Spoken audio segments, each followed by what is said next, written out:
एक धक्कादायक बातमी पुण्यातून। पुण्यामध्ये महिला वाहतूक पोलीस अधिकाऱ्याला जाळण्याचा प्रयत्न झालेला आहे। अंगावर पेट्रोल ओतून महिला पोलीस अधिकाऱ्याला जाळण्याचा प्रयत्न झालाय। पुण्यामधल्या फरासखाना वाहतूक पोलीस ठाण्यासमोरची ही घटना आहे। आरोपी संजय फकीरा साळवे याला पोलिसांनी ताब्यात घेतलंय। मद्यपान करून आरोपीनं धक्कादायक कृत्य केल्याचं समोर आलेलं आहे। अभिजित पोते आमचे प्रतिनिधी आमच्या सोबत आहेत, अधिक माहिती जाणून घेणार आहोत। अभिजित, पुण्यामध्ये अत्यंत धक्कादायक प्रकार जो आहे तो घडलेला आहे, नेमकं कारण काय?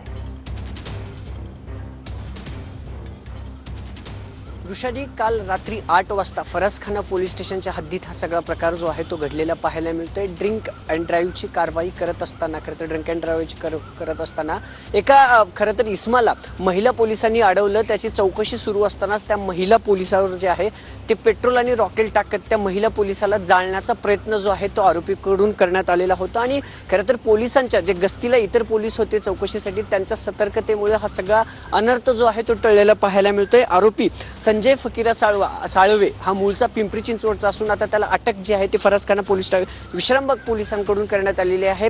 संबंधित आरोपीवर गुन्हा देखील वृषाली दाखल करण्यात आलेला आहे। पण हा सगळा भयंकर प्रकार पाहतोय। वाहतूक पोलीस अधिकारी आहेत ज्या खरं तर शहरभर सध्या ड्रंक अँड ड्राईव्हच्या कारवाई ज्या आहेत ते सुरू आहेत। आणि या सगळ्या विश्रामबाग आणि फरासखाना पोलीस स्टेशनच्या हद्दीत जी कारवाई सुरू होते त्याच वेळी रात्री 8 वाजता हा सगळा प्रकार जो आहे तो वृषाली घडलेला पाहायला मिळतोय। चौकशी सुरू होती आणि ही सगळी चौकशी सुरू असताना जो आरोपी होते त्याने पेट्रोल टाकत खरं तर या वाहतूक ज्या महिला पोलीस आहेत त्यांना कुठेतरी इजा पोहोचवण्याचा प्रयत्न केलाय। पण सतर्कतेमुळे हा मोठा अनर्थ टळलेला पाहायला मिळतोय। वृषाली, धन्यवाद अभिजित दिलेल्या सविस्तर माहितीसाठी।